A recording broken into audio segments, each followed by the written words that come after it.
Thanks for listening in to Conversations with Alice and Jay, The Journey to Here. Please remember to subscribe, hit the like button and share. Hello and welcome to another episode of Conversations with Alice and Jay, The Journey to Here. I'm your host, Alice and Jay. Today, I am very delighted to welcome our guest, Robin Hadley. Robin is a researcher, speaker, teacher, and a writer. Robin's area of research concerns the impact of male involuntary childlessness across the life course. He has also completed a project titled Survey of Men and Women's Feelings around Parenthood and Childlessness. Robin, thank you so much for joining us here on Conversations with Alice and Jay. A very warm welcome to you. Thank you very much, and thanks for the invitation. I'm looking forward to this chat. You're very, very welcome, sir. So, Robin, one of the main reasons that I wanted to speak with you is, and we have mentioned it in our conversations off air, is men not being able to have these conversations because there's no space for them, there's no platform for them to have these conversations.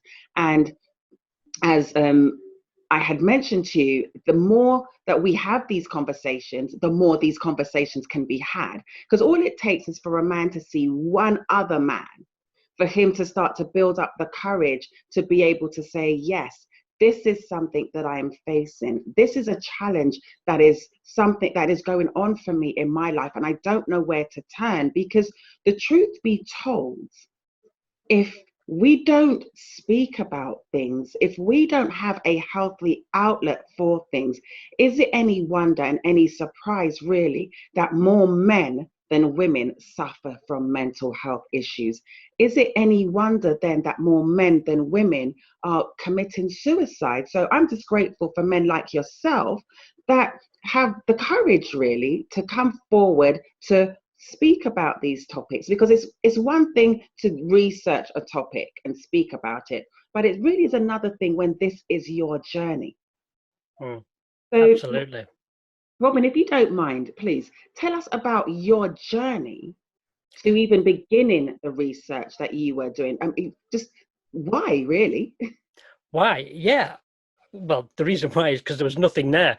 It's what I found out, and so I thought that was a gap worth filling and actually needed to be filled. So my journey, if I go back across my life course, is I was born into a working class family in Old Trafford in Manchester in the UK. At that time in 1960, a heavily industrialised city, so lots of pollution and economic instability around that. But like a lot of men, I just expected I'd become father. And that was all around. And parents would say, well, if they were refusing something, when you're a parent, you're going to be in this position as well, and then you'll find it's not so easy. And also usually followed by, we just can't afford that, forget it. True, but harsh. And so that was how I was expected to be. And the men I talked to sort of said the same thing. I expected to be a dad for the working class was to leave school, get a job, find a partner, get married, have children. And live happily ever after. And live happy, yeah. And if you're middle class, go to university, get a job. And that was that difference. And in a way, I did follow that. I did leave school. I did get a job. It was a middling, not great job, but it was okay. It was secure, which was something my parents were very, very keen on, having experience, renting and being thrown out at a moment's notice and struggling for food. So they were very keen that I got a secure job, which I did. And I got married in my mid-20s, and we started trying for children, and then we broke up, and that was in 1989. And at that time in the UK, it just happened there was a recession, the housing market crashed, interest rates went up to 15%, which is, remember interest rates? Yeah. They used to exist, folks. They really did. It's not a myth. And so it was very difficult for me that around age 30, I kept the house. But to keep the house and keep paying the mortgage meant I couldn't really socialize. So it was about 3 years when I was just a hermit. in effect. Then I managed to get rid of the house, got back onto the social scene, met a lovely woman. We had an intense relationship. And at one point she said to me, I want to have your children. And that was great. It was great news for me. In my marriage, I'd been actually really quite tense about that. How was I going to provide? How was I going to fulfill this role? In my mid-30s, no, I think I can do this. We can work it out. But then we split up. Can you see a pattern there? That happens. So, and then I met my wife in my late 30s. She's a few years older. And we had a big discussion about children and reproduction, because one of my colleagues at work became a dad, and I was really jealous of him. I mean, physically jealous of him. So bad. We worked on the same floor. I'd walk down the fire escape, so I didn't have to go past his office, and so I didn't have to interact with him. Eventually, and this is very strange for two British guys, I couldn't avoid him forever. And we had a chat over a cup of tea, which is typically British. And he said, something's not right here, because we should have been working at least together some of the time. And I went, well, I'm just very jealous of you. You've got everything that I should be. Wow. And that's how it felt to me. He had everything I should be. And also that tied in with all my other peers who seemed to be producing kids out of cupboards, and every time they put on a coat they seem to have a kid. And I wasn't there, and I should have been there. So that was a big thing for me to try and deal with. And with the chap I was talking about, he just said, well, I can't do anything about that, can I? Which is true. And it was me and how I dealt with it. And then I was a photographer, a scientific and technical photographer, and that was wet photography in the days of film and proper photography. And digital photography came in. The university wanted to get rid of support services because they cost a lot and they could buy things in instead. So it was obviously I was going to lose my job. So I jumped and I trained as a counsellor. And that was really interesting doing that. And at the end of the course, there's an opportunity to do a master's in it. And so I did that, but because it was counselling, it had to be something you experience. And I was very broody. I mean, really, really broody, physically aching to be a dad in particularly my mid-30s. And but I'm not very socially skilled. So that was really frustrating, because as going out thinking, well, I want to find a partner, but then not having the skills or even the confidence to approach someone. That was my contribution to me not becoming a dad. So yes, I had the discussion with my wife. She didn't want to become a mom. She had done, because she's a few years older. She's a health professional. She knew there were risks involved in doing that. Cool. And so I chose love. And I'm glad I did that, but there's times when I'm not. I'm not glad I did that. There's times when I'm really sad I'm not a dad. Still that carries on. So yeah, I trained as a counsellor. I did my master's, and I looked at broodiness, the desire, men's experience of not being a dad by interviewing 10 men, and that's really when I found out there was nothing around that for men. There's lots around women and being a mother or not being a mother, and a big conversation in all sorts of media, in academia, in general media. I'm going to say I defy you to pick up a magazine without something about motherhood being in it. Absolutely. I know Fishing Weekly probably has something about motherhood in it. Yeah, even if it's being mothers, right? Yeah, absolutely. And that drove me on to then self-fund an MSc, and that was looking at the levels of broodiness between men and women, because the assumption is, and the narrative is, women are broody and men aren't bothered. But we're a species of a male and a female, and any species, let's take out of the human context and go to Mars and say there's a Martian female and a Martian male. If either one of those didn't want to reproduce, the Martians wouldn't reproduce. And so the same goes for humans, and certainly any species where one half isn't interested wouldn't survive, and they Mm-hmm. certainly wouldn't develop the technology that we're using today Of course. to communicate and to make things secure and make sure we have crops that we can grow and all that sort of thing. So what that study found was it's about an equal level between men and women for broodiness. It's just that it's not reported for men. Yeah. And also, men don't feel able to say it. They really don't want to say, actually, I'm feeling really broody. I want to be a dad.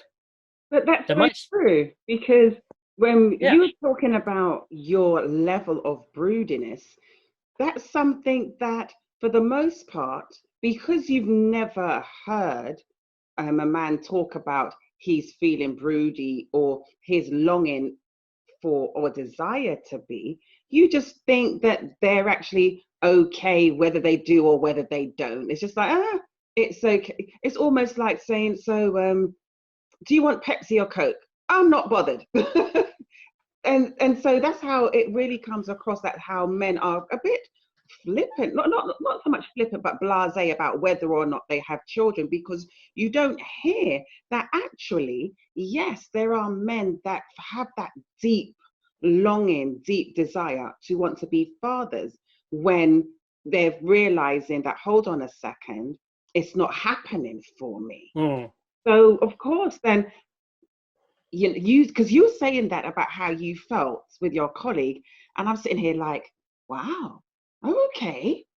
I don't know if I've heard any man ever say that until today. Yeah. And the men I spoke to and the men I speak to, even not concerning research, they all sort of say, I've never spoken about this to anyone else, not even my partner. Wow. Quite often. And the reason for that is men are conditioned from an early age not to fear being vulnerable. And one of the biggest things for a man is to humiliate him. And if you think of how you would humiliate a man, even in sitcoms and actually quite often in adverts, how is that happens? And it's usually something quite derogatory about their genitalia or themselves. Because as you said that, the first thing that came into my head is I remember it's always been a joke to say to men something like, oh, you're firing blanks. Absolutely. That's it. And really that's saying, yes, you're firing blanks, you're not a virile man. And everything to do with being brought up as a man across all cultures in different ways is about being virile, not only biologically but economically and socially. So not only do you have to be biologically virile by producing children, you've got to be socially virile, so you've got to be the man who talks to everybody and who everybody wants to be liked. And economically, you've got to bring home the bacon, and so that provider role, the driver is there, and it's put in very, very early in age. I'll give you an example. If you look on any social media, I'm going to say Facebook, at people who have children, and then look through and see what age they start calling their boys my little man. Okay. And it's, it can be when they're babies, certainly when they're toddlers. And what does that mean? What is that communicating to that boy? Is it to be a provider, not to feel, to go out and resolve things, so you're a rescuer, and that you put your emotional self to the back, deep down? Well, for girls, it's usually my little princess, and that lasts all the way through life, which can be annoying for women. When you're a woman, you're called my little princess. I'm not a little princess. But Yeah, I don't think I was ever called a princess because I was the tomboy always up in a tree. So that's Right. not going to Right. happen for me. But yes, Princess of the trees. that is very true. But to your point, when you do see the difference between that, and again, never stop to think about that, my little man. So what you're for what you're actually saying is you have to take on that role of a man and all that comes with it already. Mm. So that's the subliminal messaging really that is going out. And bless our hearts, that's so unintentional though, isn't it? It's just so completely unintentional, because I don't believe it's anybody's real purpose or intention to put that kind of pressure on a child at that kind of age. So that's very interesting that you say that, because when you do look at these spaces for men to talk, and it's interesting that you said about more things are geared towards women in talking about certain subjects, and that's the reason why I was so determined to speak to you and to find other men that I could speak to about certain issues such as mental health, infertility, and so on. Because the truth is, Robin, if I wanted to find a woman that is a subject matter expert on any subject, I could find one all day, every day. That would not be the hardest thing in the world to do. But in looking for a man to speak on certain subjects, it was literally like, oh, my goodness, how much research do I have to do to find a man that where I can even find a man to talk about these issues? Because you are so few and far between. You're a bit like unicorns. Yes. And you have to really go digging and searching to find out. And it's that question, do unicorns exist or don't they? Do men exist that go through these issues or don't they? Because I can't find them. Yeah. And they do. And I think the other thing is for men is that quite often men don't talk. Men do talk. It's what that fear of humiliation, that's the thing you've got to step around and cater for. Once they're assured they're not going to be humiliated, they're just going to be acknowledged as another adult who has emotions, feelings, then they will talk. They will talk and talk and talk. And quite often really moving, touching stories that they've just kept in all the time. If I can just... So when that happens, and when you're a boy and you're called my little man, what seems to happen, it puts like a concrete plug here. So everything underneath there is all your emotions that's bubbling away, but that blocks it off from expressing. Right. So with women, that's not there. So very often you ask them, how are you feeling? I'm feeling this. To a woman, or man to woman even. From a woman to a man or man to man, how are you feeling? Inside the conversation is, how am I feeling? What's this about? Can I reveal myself? Yeah. And the key phrase then is, I think I'm feeling. And that gives you the root. I'm thinking what I'm feeling. I'm thinking of what I'm going to tell you I'm feeling, because if I say I'm feeling really broody, I'm really sad, I'm desperate to be a dad, I'm filling up with the emotion of wanting to be a dad, and I'm not getting there. To another man, it's like, what am I going to do with this? Even to some women, I only came in for a coffee. But the thing is, even to some women, if a man was to do that, they'd be looking around like, where's the door? Okay, I don't know how to answer this, because you're not used to man actually being that open and transparent about how they are really feeling. Unless you're in a very, very intimate relationship generally. But even then, yes, indeed. Even then, because, and I remember thinking about it now, as I've gotten older, I've now thought to myself, actually, I don't know if I want to be in a relationship with a man that doesn't cry or can't cry. Because to me, that's not healthy. I'm not saying that he should, you put on one of those Hallmark movies and he's supposed to be blubbering his eyes out every hour on the hour. No, there is that balance. But men, that I don't believe it's healthy for men to not be able to have that outlet. When I was younger, it was one of those things where I bought into all of that, because obviously you're young and you're ignorant to certain things. And it's just like, no, I don't want a weak man, and I don't want a man that's going to do this, and I don't want I want a man. That's what you would say. I mean, I know that's what I said as I was coming up. But then as I got older and as I experienced things in life, and I think I had to go through some things in life to realize and to know, and then to see other men go through things in life and think to myself, hold on a second, how have you dealt with that? How have you dealt with the fact that you've just gone through a horrible divorce? How have you dealt with the fact that you probably just lost your job and lost everything in a recession? How are you dealing with the fact that you want to be a father and you can't? And a plethora of other situations, traumatic, that a man could go through. How are you dealing with the loss of a loved one? How are you dealing with and processing these things?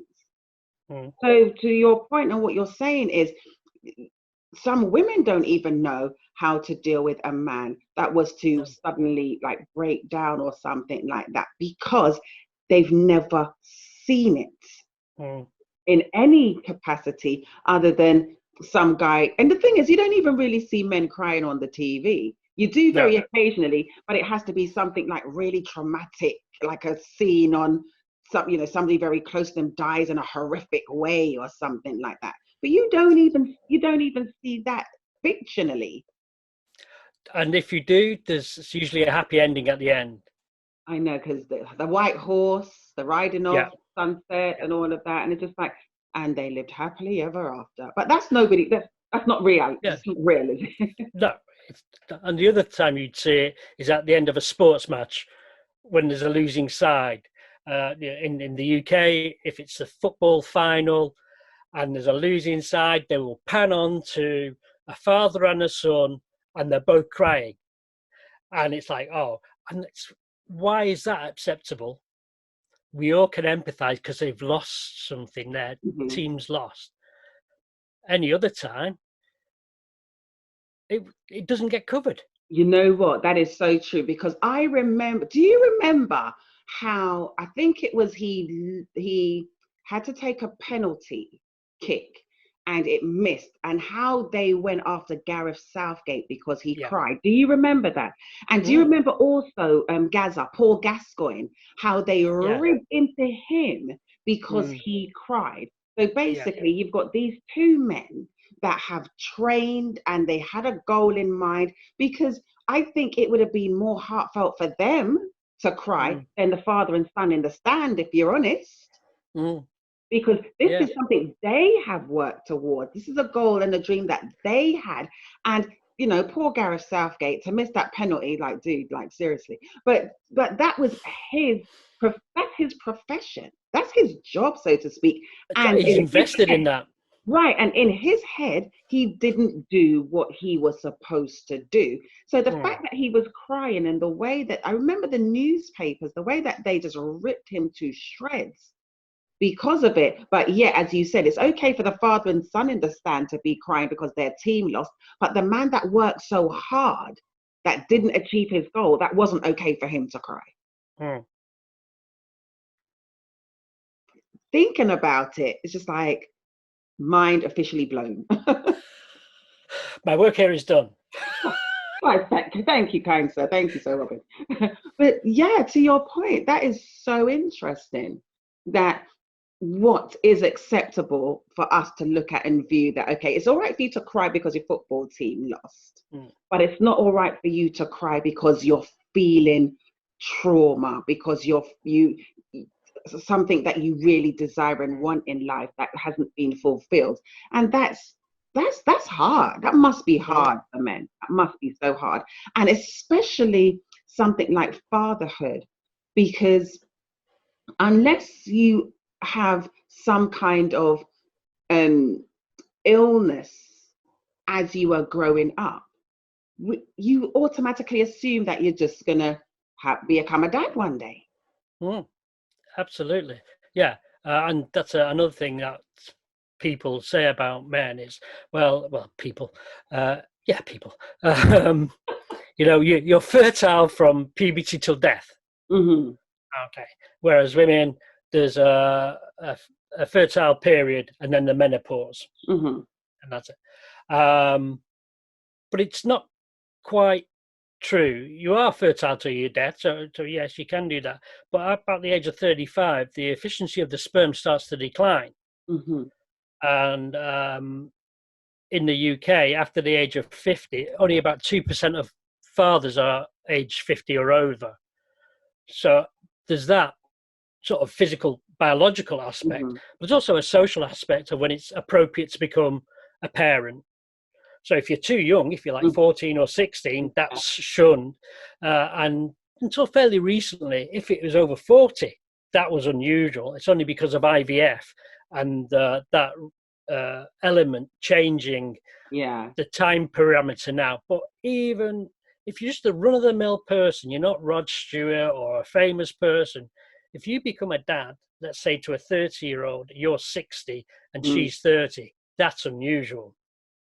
You're going to be outside your normal circle of peers, and you may be judged one thing to your face, but another thing socially.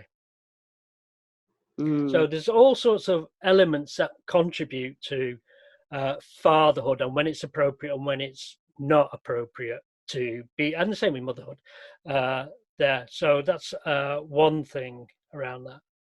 Yeah. So, and that's interesting because, again, if that's the assumption that they just say, well, it's never too late for a man, is it? Yeah, absolutely. Actually, yeah, it is. And, when my wife and I had that conversation when I was in my late 30s, she did say to me, if that's what you want, then I'm not the woman for you.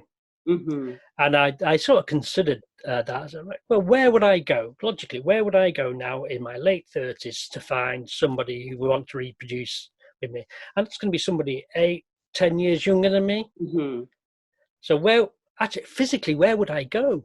Yeah. Where would I find that? And wouldn't I look a bit odd? Because it'd be obvious I was older than that group of people. So that would look a bit odd. It doesn't take many years between people for there to be a complete, almost generational change in attitude, music and style and clothing. And so I'd have to learn a lot just to try and find someone, and then find somebody who wants to do that with me. And I wasn't rich, not the honed good cheekbones then that I am now. I'm not the suave, sophisticate that I am now. Back then, honestly, it's really, I don't know how I managed to find my wife, really. It's the more I talk about it, I think, how did that happen? That actually shows something about me and how I thought about myself then, how I valued myself. Exactly. And I think that's something about men, how they value themselves. And quite often, the outer man has very conformist attitude and stuff, but the inner man, like everybody, there's an inner and outer. And it's the distance between those two that's important. Absolutely. And in saying that, I was reading in your research that you actually came across the fact that there are more childless men than there are women. Absolutely, yeah. Men, I'm presuming, because so if you was to tell somebody that statistic, they'll probably look at it and like, well, yeah, because you've got all these bachelors and so on. But that's not necessarily the case of these childless men, is it? No. For one thing, there's, I think, only one country in the world that records that, and that's Norway. So that's really interesting.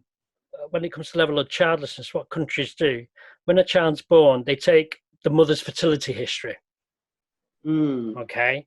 And then it's quite an easy sum, and I'm no stats person, but even I could do this one. Was like, we have X number of women, X number are mothers, ergo the rest aren't. But for men, we've no idea on that, apart from Norway, and it's about 20% just below 20% of women are childless and 24% of men. And part of that is to do with people who have children. If they split up, they tend to go with people with other children, or they become a parent with somebody who hasn't got children. Right. But that means there's more men, childless men, than there is women. There's a fantastic stat from a study in Finland in 2016. They asked all the 35-year-olds, or as many as they could find, but tens of thousands of 35-year-olds, and 25% of the women were childless, and 40% of the men were childless. 40%. 40%. Whoa! Who would have thought that would be the statistic? Yeah. Because when people talk about fertility, the first thing that comes into most people's minds are, yes, we know there are men that cannot have. However, the first thing, if we're honest, that comes into people's minds is it must be either something to do with the woman. It must be because she can't get pregnant. And you hear that more than you hear anything else. And do you think by that being society's mentality and attitude that hinders men from speaking about it? Because the first assumption is she can't get pregnant. It must be her. Something's wrong with her. So therefore, for a man to then put up his hand and say, actually, no, it's me. Do you think that's something that could potentially be what stops men from speaking? Well, it's certainly tied up with it. It's absolutely tied up with motherhood and nurturing, being around women. And that some feminists particularly would argue that's something that's thrust onto them by society, as that's their main, if not sole reason for existing, is the motherhood mandate for them. That's sort of supported because all the conversations around mothers or not being a mother, and is there something wrong with you? So narratives around women who don't become mothers. Are you selfish? Are you career minded? Is there something biologically wrong with you? And so it's either, and there's a whole range between those two, and a mix between them. So there's a whole range of narratives that people pick in. And so people who are child free, who don't want to become parents, quite often will say, because it's just easier, we're trying, or I can't have them. Because otherwise you have to go into a big long conversation and defend your position when, as I said before, maybe you just want a coffee. But no, that is true, because I've spoken to several people and there has been a recurring theme as with regards to the labels that people have been placed on people that haven't been able to have children, or who have chosen not to have children. And the recurrent theme is, initially they said they were considered selfish, they were considered as if it's in the case of women, they were considered that they just cared more about their career than having having children. Didn't matter if men were like CEOs or on the board of directors. It didn't care. It mattered that they were career oriented, right? And so those are the labels. I spoke to somebody from Zimbabwe, Skumbuzo Dube, and he was saying to me that his wife in his culture was labeled a witch. She was called a witch. She was called mean. So just depending on where in the world you're from, the labels are all pretty much the same. I just, whether direct or indirect. So again, it's the study of a community in Africa. They titled it, "You're not a man if you're not a father," because that was the general saying. And so you wouldn't be involved. You wouldn't seem worthy of that. Sorry. I don't know how to turn this. Shut up. Shut up. I'm really sorry. That's all right. A hand appears around the door. uh, yes. So in that context of being very direct, you're not a man because you're not a father. Therefore, you don't get these privileges. You're not seen as worthy. I think in Western cultures, it's just hidden. Yeah. A lot. It's not direct like that, but it's hidden. And then there's that kind of all underlying covert pity and sympathy, though, isn't there? Like, oh, for example, in your case, use your name, like, oh, poor Robin. Oh, it's just like, well, we don't want the labels of being a witch or mean or anything, or just so career driven that we don't want to have children, but we don't want the poor you. Those two extremes. And it's bizarre how there are only those two extremes. What about the part in the middle? Absolutely. And that's the part we're living, I guess. But also, I think for men is, well, it'll happen sometime for you because you're fertile till whatever. And also, well, men aren't really bothered, are they? But isn't that what we said earlier? It's just like, absolutely. for men, it's just like, do I? Don't I? It's like, just like, do I wear the blue tie? Do I wear the brown tie? Which one is it today? And that is how society view men's desire or lack thereof to have children. Like, they're not bothered one way or another. But if it happens, great. When that's not true. And there's men like when I speaking to Scumbuzo and speaking to yourself, and I was watching, I can't remember his name. I think it's Billy something, and the video's called either Britain Expects or England Expects. And it was Rod Silvers. Right. And it was around his story and his journey of wanting to become a father and not. And there was a scene where he was sitting in the park just watching a group of children playing. And I know how sad this would have sounded if some people would be thinking, okay, why is this man sitting in the park watching these kids? What's wrong with him? Become all very suspicious because he must be a pedophile or something like that, right? Or it could just literally be where there's a man that has a longing for a child and he just likes to watch the children play. It just a bit of escapism for him for a while.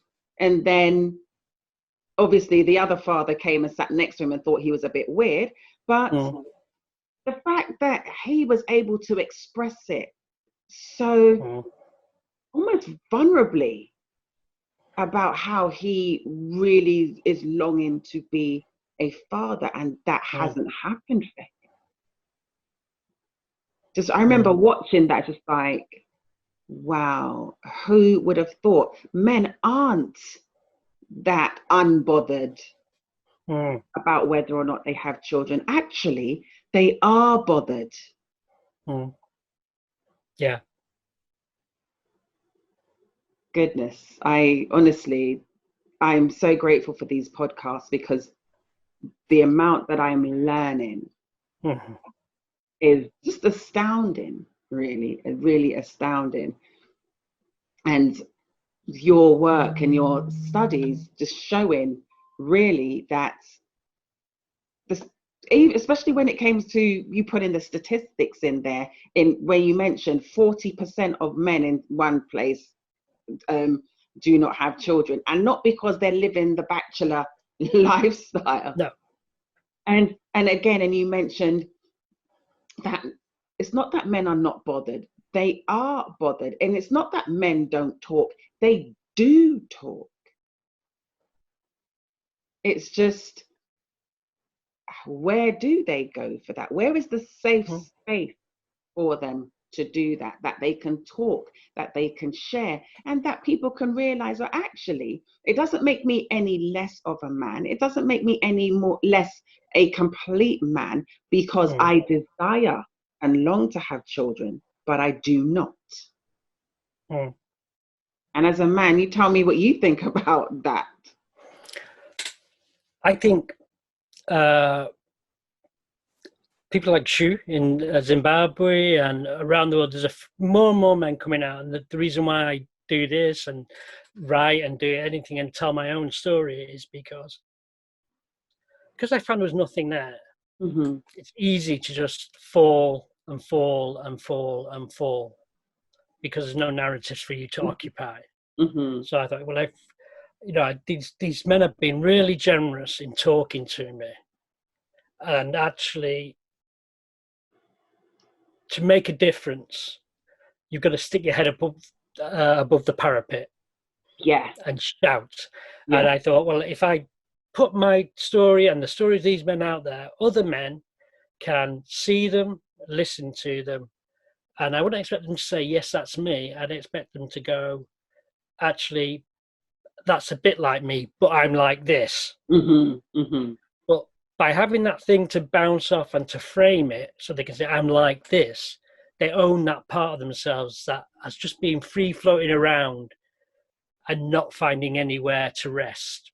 Mm. And also, I think as well, I heard this said the other day about a different subject, but once people say that, it may not be exactly like them. There may be some similarities, but at least in seeing it, they can possibly now say, Robin, I now have the words to be Absolutely. able to say, this is my journey, or this is how I'm feeling right now, or this is how I have felt, by just, because sometimes it's where to start to formulate the word to be able to say, gosh, yes, that part there in it, not all of it, but that bit right there, yes, that bit right there is some of me. And can I just say as well, for men, a lot of the times they suspend their fertility decisions for economics. So I'm going to go and work and maybe the oil rigs or down a mine. I spoke to one chap who said, well, I was in the army and then I'd seen the oil rigs and then I was doing some other work away. And I didn't think it was right for us to have children and just leave my wife with that. Right, yeah. With all the care. And economics plays a big factor in fertility decisions. And I don't think that's really appreciated either. And that goes for men and women. So in the UK, we've only had student loans for 10 years or something like that. Whereas in the US, it's been for a lot longer. And there's certainly research in the US saying the student loans are stopping people becoming parents. And that's going to happen in the UK as well, because it's an economic factor. And interesting that something that you just said about parenthood being delayed because of economic reasons. And back in the day, in the industrial age, when they worked in the mines or on an oil rig or somewhere like that, they didn't want to leave the burden of responsibility of raising the children to the mother. But something else that just came from that as well, some of them potentially, and it goes back to us saying about men not being bothered, a lot of men want to be an active part and present in their children's lives and in the raising of their children.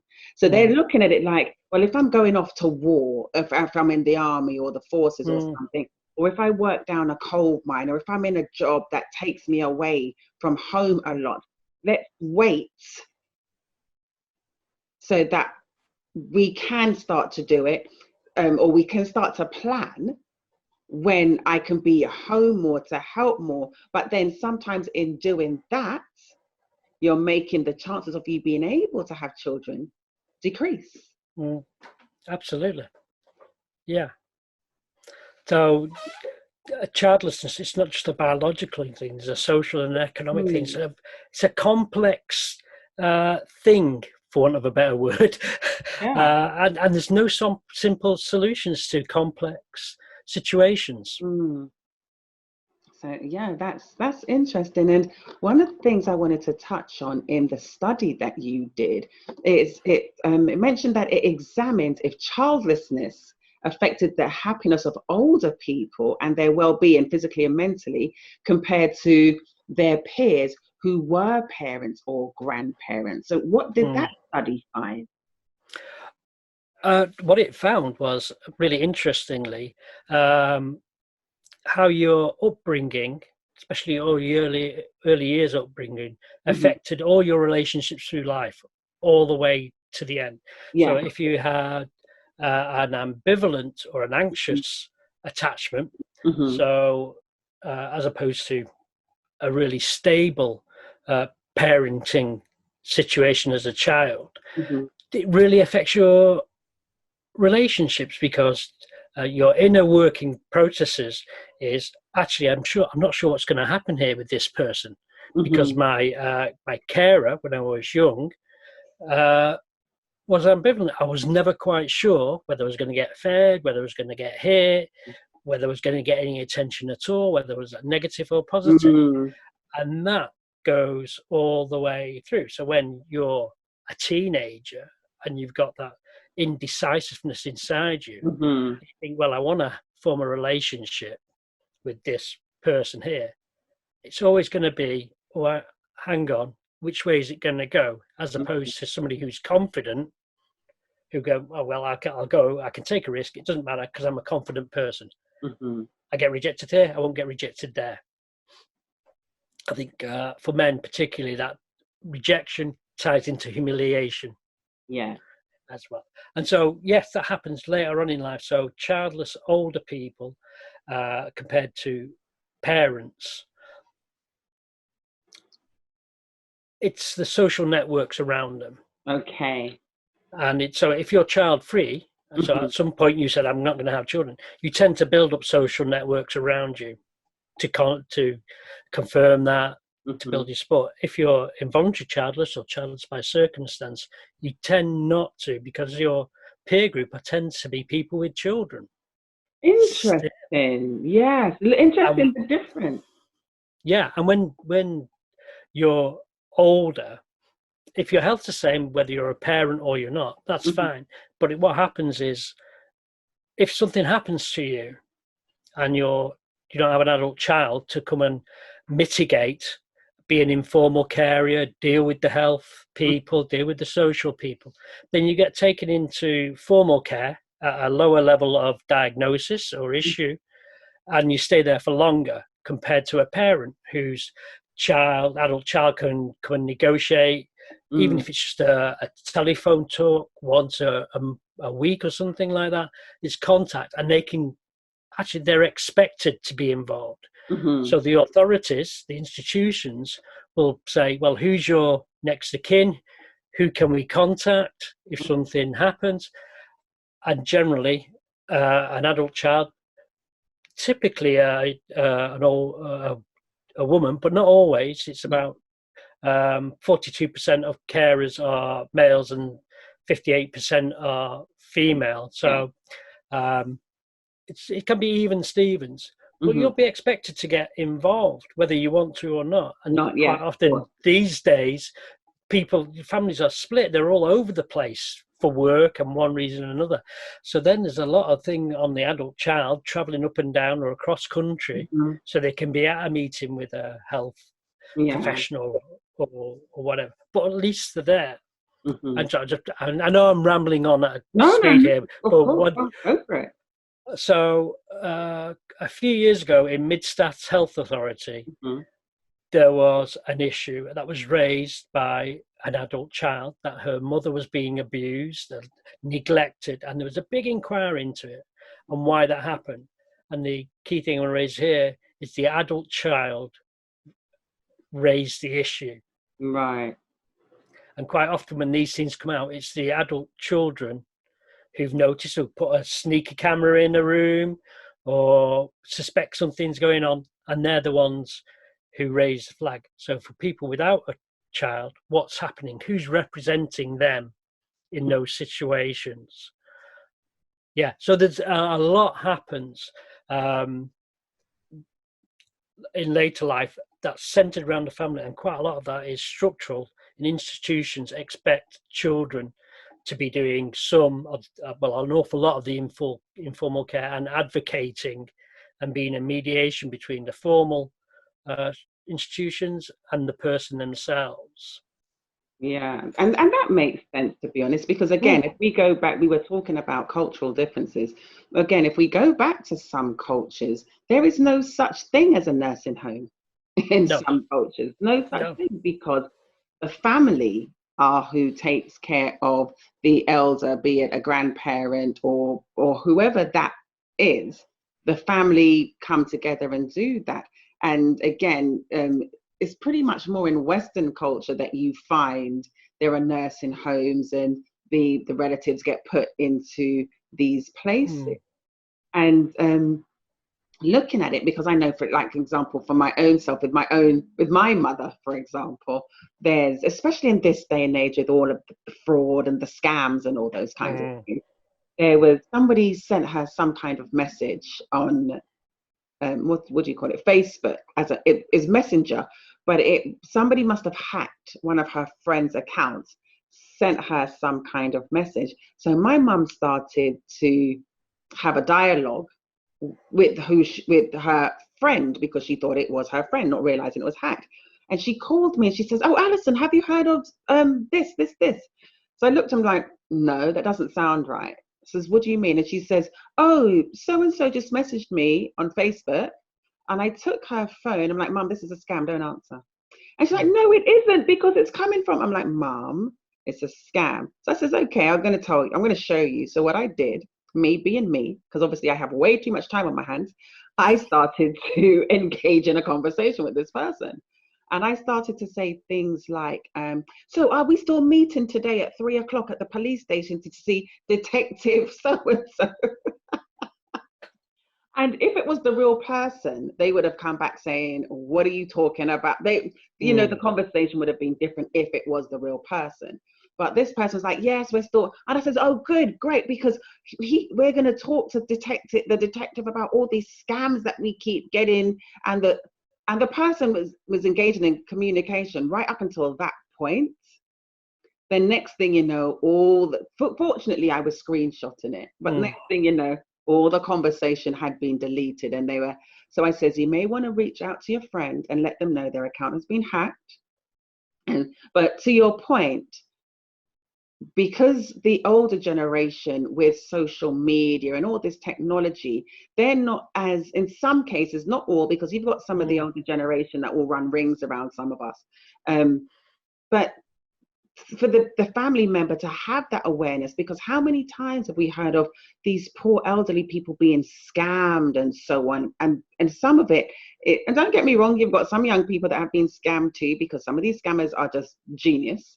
But for the older generation, it's been, if they had that person there that could have stepped in and says, "Hold on a second, no, don't do this," or even if it was not hold on a second, no, it's because, like, there's times when I've had to call my mother and says, "Okay, Mum, I just heard on the news there's these people going door to door scamming," and so just to be aware so that you can advise them. So it's like, do not open the door, and if they ask you for anything, if you're not expecting anybody, don't open the door firstly, because you don't want, it's not that you want them to live like hermits in their own homes, but so unfortunately in some cases you can't be too careful. So to your point about having the family, the children, and just other people to keep that eye to make sure that they're okay, because you do have some unscrupulous people out there that's what they do. They prey on the vulnerable, don't they? Absolutely. And I can just imagine that as some people get older, that must be a big concern for them. Like, and it's not that you have children because you want an inbuilt carer. It's not about that, No. But it is about the fact of some people thinking, leaving a legacy, the family bloodline, and also what's going to happen to me when I get older. I know for me, that is something I have thought of. And it's not because I'm just thinking, right, I'm going to have some children so that when I get old, that's it. I've automatically got somewhere I'm going to live, people that's going to look after me. That's not the case. But it was just a case of, gosh, as I get older, there's not going to be the children or the grandchildren, of course, unless I adopt or something else happens. And it was that thought. And during those moments, that's not a happy place mentally to be. No. And it's something that society's really got to think about. Yes, a lot of people would say, "I didn't have children, so they'd look after me in my old age." Well, you may not think that, but the government thinks yes they should, because they just see cost, and you're an easy solution to that. So in this country, Jeremy Hunt 4 or 5 years ago, so he was Minister for Health for Health, said, we're looking for a time when adult children will take their parents back into their home and have that loving intergenerational connectivity as other societies do, pointing away from the West. But he wasn't saying that because he thought it was a lovely thing. He was saying that because of the amount of money he's looking the at government. Yeah, he was looking at the bottom line, basically. Yeah, it wasn't, and that's what governments do. Yeah, it's not because he wanted to be happy families or anything of the sort. That just wasn't it. As nice as, in theory, it may have sounded nice, like, oh, bless, he wants to strengthen and build up that family unit. No, it really was the bottom line. And so, and that's sad. However, in one respect, it wouldn't be such a bad thing if we could go back to that, though, would it? No, I guess not. But families are funny. Not funny, ha ha. So, believe me. Yeah, and caring for someone is a commitment, and can be. Yeah. But yes, when it comes to being childless and older, particularly male, because men have smaller networks all across the life course than women, and a lot of their networks are around work. So once they retire, unless they have good hobbies that they carry on afterwards, it can be a particular issue for older men. Again, because of that non-communication. So why don't men go into the health service and health services at a time similar to women? Well, part of that is because of that issue about being seen vulnerable. But also there's another side to that of actually how do the health services and the people in the health services view men? Yeah, and that is so true, because I know that there's times when, even if you go, I'm just trying to think of all the times I've ever gone to the doctors and seen, I'm just wondering how many men do I see sitting there in the waiting room? It's just like, how many men? That's just so interesting. That is so interesting that you just don't have that. Just in general, men in general. And men spend a good proportion less time with the doctor than women do. So why is that? Is that, again, because men find it hard to communicate? Is it because doctors don't listen to men in the same way they listen to women? Is that because they see women as more interesting or having more problems than men? Or was it just the fact that women would just more go to a doctor when they're just feeling something's not right than a man would? Because to get a man to go to the doctor, it's just, you may as well go up to a brick wall and just, they say it's easier to get blood out of a stone. Go up to the brick wall and say, okay, just start bleeding, please, because that would be easier in some cases than really getting a man to go to the doctor. But again, why is that? And the thing that the question, why do men do it, is if you turn it on and said, men behave this way because, and look for how we complete that sentence, because the way they've been raised, because that's the way it's best for them to behave. It's not just them, it's the whole system they're in. That's so interesting. And it's really sad when I think about it, that you just have men like yourself that have been so broody and just not able to speak about it and have to walk down the fire escape to avoid someone, as in your case, Robin. Or it's just one of those things where, and it's interesting because I know there's been when I was younger, I'm trying to think, there was a couple of guys I dated, and one, he was divorced and he already had children. Another, he had never been married, but he had 2 children. And both of them had said to me, that's it. I don't want any more. I don't want any more. And it was just a case of, oh, okay. So from my mind, it was, as your wife said to you, if that's what you want, I'm not the woman for you. And that was my thing, is okay, if that's what you want, you don't want any more, I'm obviously not the woman for you, because I do. But then it's interesting that those conversations were had with men that didn't want any more, because that's an easy conversation to have, than having those conversations in relationships I was in where neither of us had. And it's like, do we ever want to? Because we automatically always assumed that we would, because we didn't know anything medically wasn't right.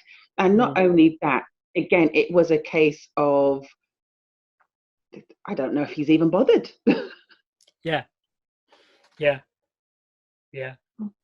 And I think for men, actually, it's more because it's going to occupy the woman's body. Actually, can I say I really want to have children with you? I mean, I can say that, but the risk is you're going to go, not bothered. No. In fact, one guy I was working with contacted me and said, oh, I was talking to my girlfriend about your work, and we were really interested in discussing it and about having children. And she's walked out because she wants children, but not with me. She wants somebody younger. So brutal, but yeah, he did find somebody else very quickly, and they've now got a baby. So that was that's a good, happy story ending for him, and probably a good thing that they didn't carry in their relationship slightly out of sync. Gosh, that, like you said, that is brutal. Yeah, she wants children, just not with me. Gosh, even to hear that as a woman, I don't know how I would feel about that. I've had that a couple of times. Yeah. Oh, wow, that's harsh. That is actually quite harsh. My goodness. But I think that sort of indicates that the drive for having children can be, actually, that's what I want, 100%, and I don't care about the casualties along the way. But yeah, and we have heard those, because again, I've heard the other side where there are the stories of men have said that they have children at the time. It's one case of, I wouldn't change it for the world. I wouldn't be without my son or my daughter. However, the circumstances surrounding the woman becoming pregnant, in some cases, she said she was on the pill and she wasn't taking it. You've heard all sorts of horror stories about deception in regards to one person really wanting, not having that open communication or conversation with the other person, and tricking them, for want of a better word. Next thing you know, there's a child, and it caused some issues in the beginning. They're now having to co-parent. However, and I've heard it said on a few occasions, I wouldn't be without my child for the world. However, I just wished it was under different circumstances. Sure. So I heard that one as well. I've got a couple of ex-colleagues who contacted me the other year, and they're in their mid-40s, and they just become fathers. And they contacted me separately. They didn't know about each other, and they both said, they had good careers, they had stable relationships, they had everything. They were ticking all the boxes for being successful. So, but there was something missing, but I didn't realize what was missing until I became a dad. And then I realized why, even though I had everything, I was still a bit miserable and and that phrase is really interesting, because the men I talked to, they all said that there's something missing, and it's that something. It's not tangible. I know there's something, but I can't describe it. It's there, but I can't name it, and yet I feel it. Wow, now that you said that, because a lot of the times until that something is fulfilled, you don't know what that something is. You just know that it's, and it could be like that with so many other things in life, not just surrounding parenthood as well. And for men to say that, again, because the myth is men don't talk. So for men to say that, to say, now that I have, this is what it is. So really, men, without realizing it, are broody. Yeah. But again, because it's not been out there, it's not in the textbooks, Mm-hmm. you know, in the biology books, the menses, this is what happens in the menses. And part of that is being broody at this particular time. But there's nothing around that about men. But there's got to be a drive to reproduce, a biological drive. Mm-hmm. Otherwise, as we discussed earlier, it wouldn't be here. Of course. But then you think about it, it's like, has society put it down to just what it should be the normal course and sequence of events, or is it really the drive to be a father, the drive to have children? Because I think those are two different things, isn't it? And to be honest, I think we more go to the first one thinking, well, that's just the normal course of things. That's how things are supposed to be. Men and women are supposed to meet and have children and reproduce and be fruitful and multiply, and that cycle of life, so to speak, as opposed to, well, actually, a lot of this is done because, no, as a man, I want to be a father. Yeah. We're biopsychosocial things, and those are all connected and bubble around each other organically. And it's about time we started to maybe not have them bubbling around each other organically, but you know, sometimes when you see these charts with the circles, and the circles, there's a link, so they kind of overlap each other. Maybe that should be the case now, where some of these circles, rather than orbiting around each other, start to overlap, so we can start to understand and speak to and really be there for men that want to speak on issues such as infertility, and not even just infertility. Some men may not have children, not because they cannot have children, but as you were saying about yourself earlier, thinking socially, how am I going to meet someone? They just don't have that about them to go and approach a woman, to then need to strike up conversation for it to even lead anywhere. There's just so many things that really we should be opening the door for men to have that safe, non-judgmental space to share and to speak. And to be honest, they may not want to stand up in front of a room full of women and have that conversation. But if they continue to see men like yourself, Robin, or see men like Scumbuzo, then and you know, so you're an Englishman, he's an African from Zimbabwe, two men from two different cultures, then maybe, just maybe, the door is really starting to open for men to have that safe, non-judgmental space where they don't have to feel ashamed, or they just don't have to feel anything other than free to express how they're truly feeling and what's going on for them. So Robin, yes, because I see that on your website you've just done so much research. What is next for Robin Hadley? Is there more surveys, more research, more studies, more writing? What's next for you?